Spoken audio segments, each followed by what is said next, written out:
ദങ്ങു ചെന്നാ കോള ഒരു ചാണ് മുകളില് ലക്ഷക്കണക്കിന് കിലോമീറ്ററുകളിൽ മുകളിൽ നിന്നിരുന്ന സൂര്യനുണ്ടല്ലോ, പടച്ചവനെ ചെമ്പിന്റെ തറയിലാണ് നിൽക്കുന്നത്. നൂൽബന്ധം പോലുമില്ലാതെ അള്ളാന്റെ കോടതിയിൽ നിൽക്കുമ്പോ ഈ സൂര്യന് അള്ളാഹു നിന്റെ തലയുടെ തൊട്ടുമുകളിലേക്ക് ഇറക്കുകയാ. റബ്ബേ, പഴയ വീട് കെട്ടുന്ന ചുമന്ന ഇഷ്ടിക കണ്ടിട്ടുണ്ടോ? എങ്ങനെയാ ചെളിക്കകത്ത് നിന്ന് ഉണ്ടാക്കിയെടുത്ത ഇഷ്ടികയുടെ നിറം ചുമപ്പായതെന്ന് നിനക്കറിയുമോ മോനെ? ചൂള കണ്ടിട്ടുണ്ടോ? പച്ചവിറകിട്ട് കത്തിച്ചതിന്റെ നിറം മാറ്റിയതാ സഹോദരാ. എന്റെ പ്രിയപ്പെട്ടവരെ, ആ ചൂളയുടെ അടുക്കൽ പോലും പോകാ പ്രയാസമാ. അതൊന്നുമല്ല. പടച്ചവനെ, കാളയെ കണ്ടിട്ടില്ലേ? കാളവണ്ടി കണ്ടിട്ടില്ലേ? ചുമട് വലിച്ചു കൊണ്ടുപോകുന്ന കാളയുടെ വായിലൂടെ പതയും നൊരയും ഇങ്ങനെ ഒഴുകുകയാ. സുബ്ഹാനല്ലാഹ്, അല്ലാഹുവിന്റെ കോടതിയില് കാളയുടെ വായിൽ നിന്നല്ല, മനുഷ്യരുടെ വായിൽ നിന്ന് പതയും നൊരയും ഒലിക്കുകയാ.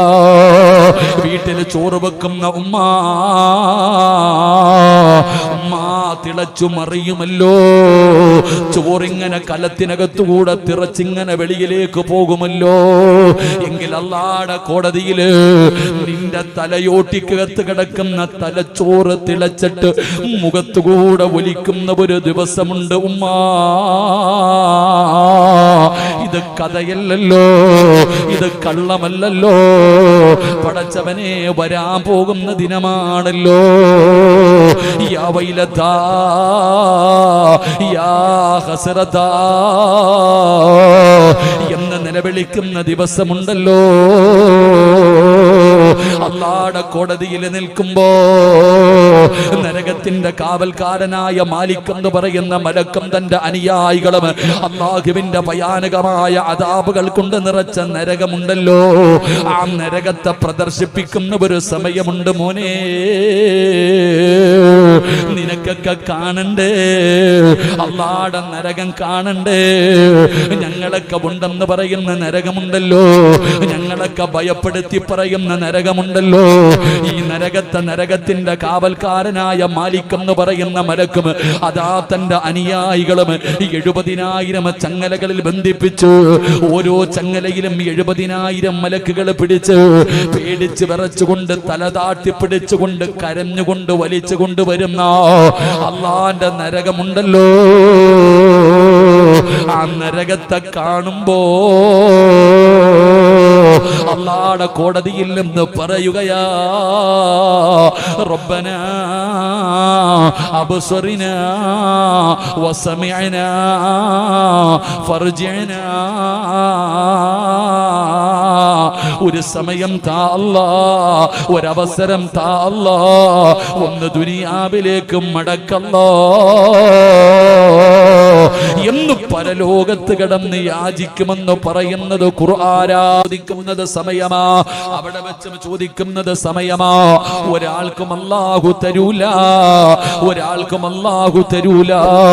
അതുകൊണ്ട് ഇവിടെ ഇരിക്കുന്നവരോട് പറയുകയാ, നാണം കെടല്ലേ, യാചിച്ച് നാണം കെടല്ലേ. ചോദിച്ചാൽ അല്ലാഹു തരൂല. അതുകൊണ്ട് ഇപ്പൊ എനിക്കും നിങ്ങൾക്കും സമയമുണ്ടല്ലോ.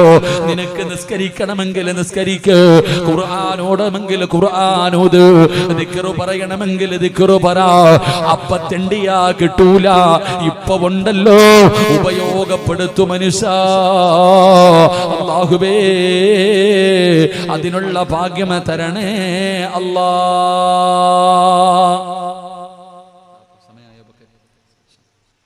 കറക്റ്റ് സമയത്ത് തന്നെ ബക്കറ്റ് എടുത്തിട്ടാ ഇൻഷാ അല്ലാഹ്.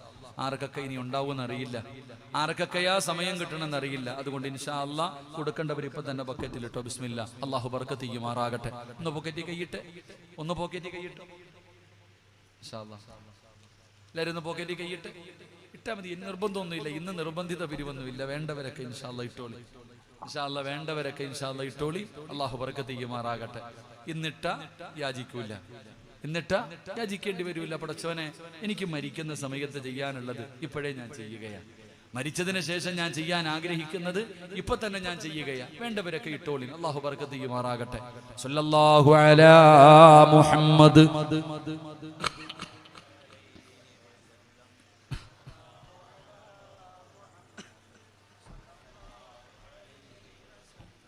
اللهم صل على محمد يا ربي صل عليه وسلم ارحم റഹീമായ അല്ലാഹ് ദയാലുവായ റബ്ബേ ആരെല്ലാം മനസ്സറിഞ്ഞുകൊണ്ടൊരു സദഖ കൊടുക്കുന്നുണ്ടോ സ്വീകരിക്കണേ അല്ലാഹ്, സ്വീകരിക്കണേ അല്ലാഹ്, അർഹമായ പ്രതിഫലം കൊടുക്കണേ അല്ലാഹ്, മാരകമായ രോഗങ്ങളെ തൊട്ട് നീ കാക്കണേ അല്ലാഹ്. പടച്ച റബ്ബേ ഇവരുടെ ദുനിയാവും ആഖിറവും രക്ഷപ്പെടുത്തണേ അല്ലാഹ്. അതുകൊണ്ട് ഈ സദസ്സിലിരിക്കുന്നവരോട് പറയുകയാണ്, എൻ്റെ പ്രിയപ്പെട്ടവരെ, കിട്ടുന്ന അവസരം ഉപയോഗപ്പെടുത്തിക്കോ. അല്ലാഹു തരുന്ന അവസരം ഉപയോഗപ്പെടുത്ത്. പടച്ച റബ്ബ് തരുന്ന അവസരം ഉപയോഗപ്പെടുത്ത്. എൻ്റെ പ്രിയപ്പെട്ട സഹോദരങ്ങളോട് പറയുകയാണ്, മഹാനായ പ്രവാചകൻ സല്ലല്ലാഹു അലൈഹി വസല്ലമ തങ്ങൾ പറയുകയാണ്, എന്തായാലും നമ്മുടെ മുന്നിലേക്ക് ഒരു ദിവസം മരണം കടന്നു വരുമല്ലോ. അതുകൊണ്ട് മരണത്തിന് വേണ്ടിയാണ് ഒരുങ്ങേണ്ടത്, അതിനു വേണ്ടിയാണ് തയ്യാറെടുപ്പ് നടത്തേണ്ടത്. അതുകൊണ്ട് സദസ്സിലിരിക്കുന്നവരോട് വഅദ് കേൾക്കാമെന്നവരോട് പറയുകയാണ്, മഹാനായ എൻ്റെ പ്രിയപ്പെട്ടവരെ, അതാ മഹാനായ ഇബ്രാഹിം ഇബ്നു യസീദുൽ അബ്ദി റളിയല്ലാഹു തആല അൻഹു, ഇബ്രാഹിം ഇബ്നു യസീദുൽ അബ്ദി റളിയല്ലാഹു തആല അൻഹുവിന്റെ അടുക്കലേക്ക് റിയാഹുൽ കൈസ് എന്ന് പറയുന്ന ഒരു മനുഷ്യനെ കടന്നു വരികയാ. ഇബ്രാഹിം ഇബ്നു യസീദുൽ അബ്ദി റളിയല്ലാഹു തആല അൻഹുവിന്റെ മുമ്പിലേക്ക് കടന്നു വന്നിട്ട് പറയുന്ന, തങ്ങളെ എനിക്കൊരു ഉപദേശം തരണേ, എനിക്കൊരു ഉപദേശം തരണേ എന്ന് പറഞ്ഞുകൊണ്ട്, എൻ്റെ ദുനിയാവും ആഖിറവും രക്ഷപ്പെടാൻ, എനിക്ക് ആഖിറത്തിൽ രക്ഷപ്പെടണം, അതുകൊണ്ട് എനിക്കൊരു ഉപദേശം തരണമെന്ന് പറഞ്ഞുകൊണ്ട് ഇബ്രാഹിം ഇബ്നു യസീദുൽ അബ്ദി റളിയല്ലാഹു തആല അൻഹുവിന്റെ ചാരത്തേക്ക് റിയാഹുൽ കൈസ് എന്ന് പറയുന്ന മനുഷ്യൻ കടന്നു വരികയാണ്. മഹാനവറുകൾ പറഞ്ഞു, എന്റെ കൂടെ വരാറ്. മഹാനവറുകൾ അവിടെ നിന്ന് പിടിച്ചു കൊണ്ടുപോവുകയാണ്. നന്നാകാൻ ഉപദേശം ചോദിച്ച മനുഷ്യന്റെ കൈ പിടിച്ചു കൊണ്ടുപോകുകയാണ്. എവിടേക്കാണ് പോയതെന്നറിയോ?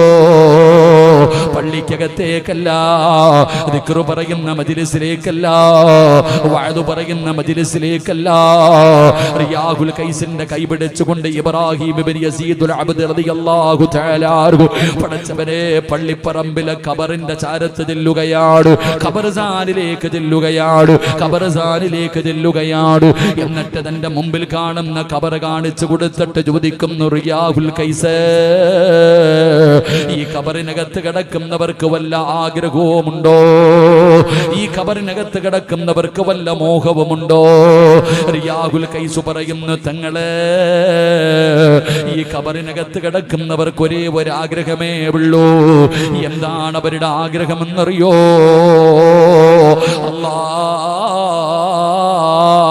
ഞങ്ങളെ ദുനിയാവിലേക്ക് മടക്കിയ ഞങ്ങൾ ഒരുപാട് നന്മകൾ ചെയ്യാമല്ലോ.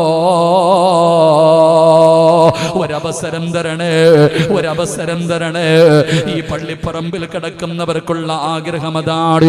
ഇബ്രാഹിം ഇബ്നു യസീദുൽ അബ്ദി റളിയല്ലാഹു തആല അൻഹു റിയാഹുൽ കൈസിന്റെ കൈ പിടിച്ചിട്ട് ചോദിക്കുന്നു, കൈസേ, ഈ ഖബറിനകത്ത് കിടക്കുന്ന ആർക്കെങ്കിലും അല്ലാഹു അങ്ങനെ ഒരവസരം കൊടുക്കുമോ? ഈ ഖബറിനകത്ത് കിടക്കുന്നവർക്ക് പടച്ചവനെ ദുനിയാവിലേക്ക് മടങ്ങി വന്ന് ഇബാദത്ത് ചെയ്യാനുള്ള അവസരം അല്ലാഹു കൊടുക്കുമോ? ഇല്ല തങ്ങളെ, ഇല്ല തങ്ങളെ, ഇല്ല തങ്ങളെ. എങ്കിൽ കൈസേ, നീ ദുനിയാവിലാണല്ലോ, ഇപ്പൊ നിനക്ക് ചെയ്യാൻ പറ്റുമല്ലോ. അതുകൊണ്ട് ഖബറിലേക്ക് ചെല്ലുന്നതിന് മുമ്പ് ചെയ്യാറുള്ളത് മുഴുവനും ചെയ്തു വെച്ചോ. റിയാഹുൽ കൈസിനോട് കൊടുക്കുന്ന ഉപദേശമാ എനിക്ക് നിങ്ങളോടും പറഞ്ഞു തരാറുള്ളത്. ഖബറിൽ പോകുന്നതിന് മുമ്പ് ചെയ്യുവാപ്പാ. നിസ്കരിക്കണമെങ്കിൽ നിസ്കരിച്ച്, ഖുർആൻ ഓതണമെങ്കിൽ ഖുർആൻ ഓത്, ദിക്റ് പറയണമെങ്കിൽ ദിക്റ് പറ. നിനക്ക് എന്ത് നന്മയാണോ ചെയ്യാൻ കഴിയുന്നത് ആ നന്മകൾ ചെയ്ത് നിന്റെ ആഗ്രഹം പൂർത്തീകരിക്ക്. ഇല്ലാതെ അവിടെ പോയാ സമയം കിട്ടൂല. ഇല്ലാതെ അവിടെ പോയാ സമയം അല്ലാഹു തരൂല. അതുകൊണ്ട് ചെയ്യാറുള്ളത് മുഴുവനും ഇവിടെ വെച്ച് ചെയ്യ്. എന്റെ പ്രിയപ്പെട്ട ചെറുപ്പക്കാരാ, മോനെ, എന്തെങ്കിലും നന്മ ചെയ്യാൻ ആഗ്രഹമുണ്ടെങ്കിൽ ഈ ദുനിയാവിൽ വെച്ച് ചെയ്യടാ. ചെറുപ്പക്കാരനായ റബീഅ ഇബ്നു ഖൈസമിനെ നിനക്കറിയുമോ മോരെ? എന്റെ ചെറുപ്പക്കാരോട് പറയുകയാണ്, റബീഅ ഇബ്നു ഖൈസം എന്ന് പറയുന്ന ഒരു ചെറുപ്പക്കാരനുണ്ടായിരുന്നു. അല്ലാഹുവിന്റെ പരിശുദ്ധമായ ഖുർആനിലെ ഒരു സൂറത്ത് കേൾക്കുകയാണ്. അൽഹാകുമുത് തകാസുർ ഹത്താ സുർതുമുൽ മഖാബിർ കല്ലാ സൗഫ തഅലമൂന സുമ്മ കല്ലാ സൗഫ തഅലമൂൻ. ഈ ആയത്ത് ബോധിയിട്ട് അർത്ഥം പറഞ്ഞു കൊടുക്കുമ്പോ റബീഅ ഇബ്നു ഖൈസം എഴുന്നേറ്റ് ഓടുകയാ. പടച്ചവനെ, ഈ ആയത്ത് ഇങ്ങനെ കേൾക്കുമ്പോ, ഇതിനെക്കുറിച്ച് മരണത്തിന് ശേഷമുള്ള ഖബറിനെ കുറിച്ച് പറയുമ്പോ റബീഅ ഇബ്നു ഖൈസം അതാ നിലവിളിച്ചുകൊണ്ട് തന്റെ വീട്ടിലേക്ക് ഓടുകയാണ്. ചെറുപ്പക്കാരനാണ് മോനെ. തന്റെ വീട്ടിലേക്ക് ഓടിച്ചെന്ന് മണ്ണ് കുഴിക്കുന്ന ആയുധം എടുത്തുകൊണ്ടുവന്ന് തന്റെ വീടിന്റെ മുറ്റത്ത് ഖബർ കുഴിക്കുകയാ. തന്റെ വീടിന്റെ മുറ്റത്ത് ഖബർ കുഴിക്കുകയാണ്. പള്ളിപ്പറമ്പിലല്ല, തന്റെ കുടിലിന്റെ മുമ്പിൽ ഖബർ കുഴിച്ചു റബീഅ ഇബ്നു ഖൈസം എന്ന് പറയുന്ന ചെറുപ്പക്കാർ. ഖബറിന്റെ കുഴിയെടുത്ത് കഴിഞ്ഞപ്പോ ഖബറിനകത്ത് ഇറങ്ങിക്കിടക്കുകയാ. എല്ലാ ദിവസവും ഖബറിനകത്ത് ഇറങ്ങിക്കിടക്കുകയാണ്. അവിടെ നിന്ന് പടച്ചവരെ, അതാ ഖബർ അടച്ചു വെച്ചിട്ട് അതിനകത്ത് ഇറങ്ങിക്കിടന്നിട്ട് അവിടെ നിന്ന് വിളിക്കുന്നു, റബ്ബിർജിഊ, എന്നെ മടക്കണേ അല്ലാ, എന്നെ മടക്കണേ അല്ലാ.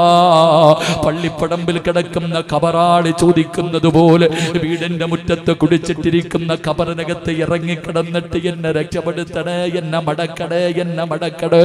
ഖബറിനകത്ത് കിടന്ന് നിലവിളിക്കുമ്പോ ഭാര്യ ഓടി വരികയാ, അയൽവാസികൾ ഓടി വരികയാ. ഖബറിനകത്ത് കിടക്കുന്ന റബീഅയെ രക്ഷപ്പെടുത്തുകയാണ്. പടച്ചവനെ, ഖബറിനകത്ത് നിന്ന് രക്ഷപ്പെടുത്തുകയാണ്. എപ്പോഴും നടക്കുന്ന പരിപാടിയാണ്. പക്ഷേ ഒരു ദിവസം രാത്രി ഇബാദത്തിനിരിക്കുമ്പോ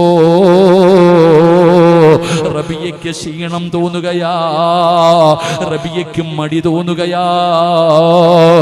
രാത്രി ഇബാദത്ത് ചെയ്യാൻ ഒരു മടി വന്നപ്പോ, ശരീരത്തിനൊരു ക്ഷീണം വന്നപ്പോ റബീഅ വീടിന്റെ വെളിയിലിറങ്ങുകയാ. ഖബറിനകത്തിറങ്ങി, പാതിരാത്രി ഖബറിനകത്തിറങ്ങി. എന്നിട്ട് ഖബറിന്റെ മുകളിൽ പലകയെടുത്ത് വെച്ച് അടയ്ക്കുകയാ. ആ ഖബറിന്റെ മുകളിൽ അങ്ങ് അടയ്ക്കുകയാണ്. എന്നിട്ട് ഖബറിനകത്ത് കിടന്നു ശ്വാസം മുട്ടുകയാണ്. സാധാരണ വിളിക്കുന്നത് പോലെ റബീഅ വിളിക്കുന്ന, റബ്ബിർജിഊ, എന്നെ മടക്കണേ, എന്നെ മടക്കണേ. പക്ഷേ എത്ര വിളിച്ചിട്ടും ആരും വരുന്നില്ല. കാരണം റബീഅയുടെ ഭാര്യ കിടന്ന് ഉറങ്ങുകയാ. ആ മഹദി അവിടെ കിടന്ന് ഉറങ്ങിപ്പോയി. ഭർത്താവ് വിളിക്കുന്നതും പോകുന്നതും കണ്ടില്ല. അവസാന റബീഅ അതിനകത്ത് കിടന്ന് ശ്വാസം മുട്ടിയപ്പോ മരണപ്രാളത്തിൽ കിടന്ന് നിലവിളിക്കുകയാ. അവിടുന്ന് അട്ടഹസിക്കുകയാ. ആ നിലവിളി കേട്ട് ഭാര്യ ഞെട്ടിയുണരുകയാണ്. ഓടിച്ചെന്ന് തന്റെ പ്രിയപ്പെട്ട ഭർത്താവിനെ ഖബറിനകത്ത് നിന്ന് രക്ഷപ്പെടുത്തുകയാ. ശരീരം മുഴുവനും വിയർത്തു കുളിച്ചു പേടിച്ച് വിറച്ച് കണ്ണ് തള്ളി നിൽക്കുന്ന റബീഅയെ ഖബറിനകത്ത് നിന്ന് രക്ഷപ്പെടുത്തുകയാണ്. മുകളിലേക്ക് കൊണ്ടുവന്നു, കുടിക്കാൻ വെള്ളം കൊടുത്തു. പടച്ച റബ്ബേ, ആ ഖബറിനകത്ത് നിന്ന് രക്ഷപ്പെട്ടപ്പോ റബീഅ പറഞ്ഞതെന്തെന്നറിയോ? യഅമലി യാ റബീഅ. റബീഅ പറയുന്ന തന്റെ ശരീരത്തിനോട്, ഇന്നീ ഖബറിനകത്ത് കിടന്ന് നിലവിളിച്ചപ്പോ നിന്നെ രക്ഷപ്പെടുത്താൻ എന്റെ കുടുംബമുണ്ടായിരുന്നു. പക്ഷേ പള്ളിപ്പറമ്പിലെ ഖബറിനകത്ത് നിന്ന് എഴുന്നേറ്റ് വരാൻ കഴിയൂല, രക്ഷപ്പെടുത്താൻ ഒരാളെ കിട്ടൂല. അതുകൊണ്ട് ചെയ്യാനുള്ള നന്മകൾ ചെയ്തു. അതുകൊണ്ട് ഈ സദസ്സിലിരിക്കുന്നവരോട് പറയുകയാ, ഇത് റമളാൻ മാസമാ, ഇത് റമളാൻ മാസമാ. എന്റെ പ്രിയപ്പെട്ടവരെ, അല്ലാഹു സുബ്ഹാനഹു വ തആല ജീവിതത്തിൽ